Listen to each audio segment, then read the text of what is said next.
Bonjour, dans cette vidéo je vais te parler de 5 livres pour bébés et enfants, mais principalement les livres que je te présente aujourd'hui vont être relativement à partir de 3 ans. Comme à chaque fois que je réalise cette catégorie de vidéos, je tiens à préciser que les livres que je te présente aujourd'hui, j'ai pu les lire au contact d'enfants, donc j'ai pu avoir un petit peu leur retour, comment est-ce qu'ils réagissent et pour pouvoir aussi apporter mon avis concret en tant que professionnelle de la petite enfance. Et bien c'est parti, je vais te les présenter. Le premier livre s'appelle Cher Zoo. Alors celui-ci il est destiné aux enfants à partir de 3 ans. Un enfant écrit à un zoo pour qu'il lui envoie un animal. Soulève les languettes et découvre quel animal le zoo lui a envoyé. Le compagnon parfait arrivera à la fin. Alors mon avis par rapport à ce livre. J'ai beaucoup apprécié les volets à ouvrir à l'intérieur du livre, ça permettait du coup à l'enfant de se plonger dans l'histoire mais aussi d'être acteur en soulevant les volets et je trouve que c'est sympa parce qu'on y associe également le coucou caché qui peut être vraiment agréable pour les enfants qui sont dans l'angoisse de séparation. Je le rappelle, c'est autour de 8-9 mois à peu près que ça peut commencer et donc le fait de proposer ça, ça permet aussi de faire coucou caché et de dire que même si on est caché on revient toujours, tout un petit truc à mettre en place par rapport à ça, donc je pense que ça peut être hyper chouette. D'ailleurs si ça t'intéresse, n'hésite pas à m'écrire dans les commentaires si tu souhaites une vidéo sur l'angoisse de séparation, comment accompagner l'enfant qui vit cette étape là. Et si ça t'intéresse, j'ai créé une chaîne YouTube reliée à la petite enfance et à la parentalité que tu peux retrouver juste ici. Ce qui est chouette aussi c'est qu'il faut deviner les animaux, donc ça permet aussi d'apprendre leur nom, d'apprendre qui ils sont et aussi d'apprendre les mots comme grand, petit, vraiment de se repérer un petit peu sur qu'est-ce qui est grand, qu'est-ce qui est petit, vraiment voir les contraires finalement. Comme je te dis, ils peuvent apprendre le nom des animaux mais ils peuvent aussi le deviner. On peut leur poser la question à savoir bah tiens ça c'est quel animal, ah bah ça c'est un lion, ça c'est un zèbre, etc. donc je le trouve vraiment chouette. Le deuxième livre, il s'appelle Il y a un monstre dans ce livre. Celui-ci est conseillé aussi à partir de 3 ans. Il y a un monstre dans ce livre. Pour s'en débarrasser, il faut secouer l'album, souffler dessus, le faire tourner très fort.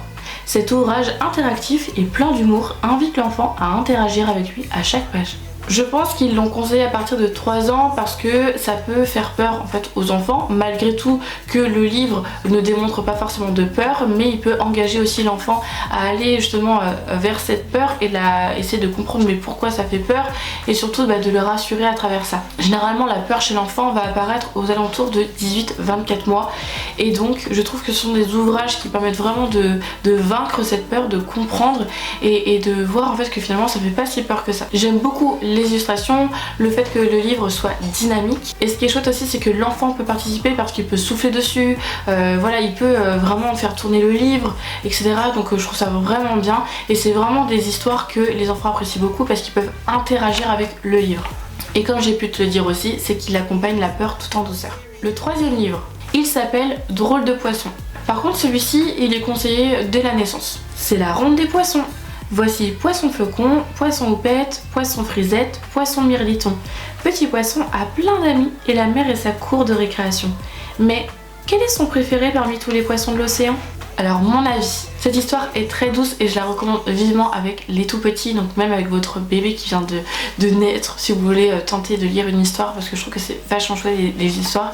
Elle est vraiment toute douce, on apprend le nom de différents poissons et quand il va grandir aussi, par la suite, il y a une interaction qui se fait avec l'enfant. Ça permet aussi d'apprendre les couleurs, d'apprendre aussi les émotions et aussi d'apprendre à compter, mais bien sûr ça reste assez minime. C'est un format qui est cartonné, ce qui est vraiment idéal pour les tout petits qui parfois n'ont pas... Ils aiment bien déchirer les pages et quand on préfère en fait que le livre reste intact, on peut leur proposer justement des ouvrages cartonnés et celui-ci fait vraiment l'affaire. Quatrième et avant-dernier livre. Ce livre s'appelle Les petits papiers de Mila. Il est recommandé à partir de 3 ans. Avec de petits bouts de papier déchirés, Mila invite les enfants à s'amuser, à inventer et à dessiner. Un carré devient un taureau, un rond se transforme en mouton. Tout est possible. Mon avis par rapport à celui-ci. Alors j'ai pas trop aimé cet ouvrage en tant que professionnelle de la petite enfance.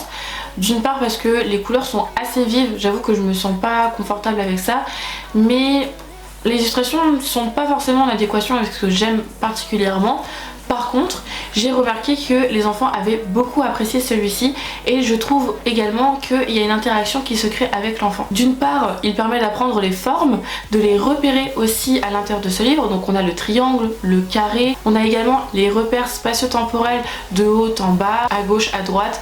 Bref, je trouve ça vachement bien pour les enfants de permettre en fait de leur apprendre comment se repérer.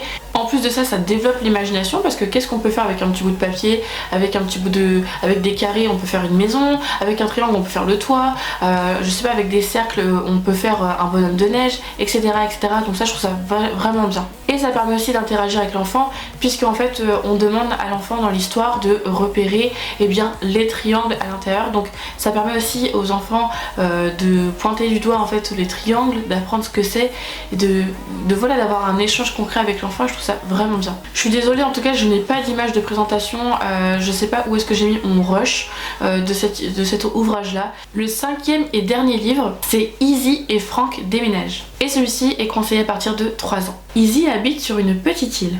Avec son meilleur ami Frank, elle vit de merveilleuses aventures au bord de la mer. Mais un jour, tout change.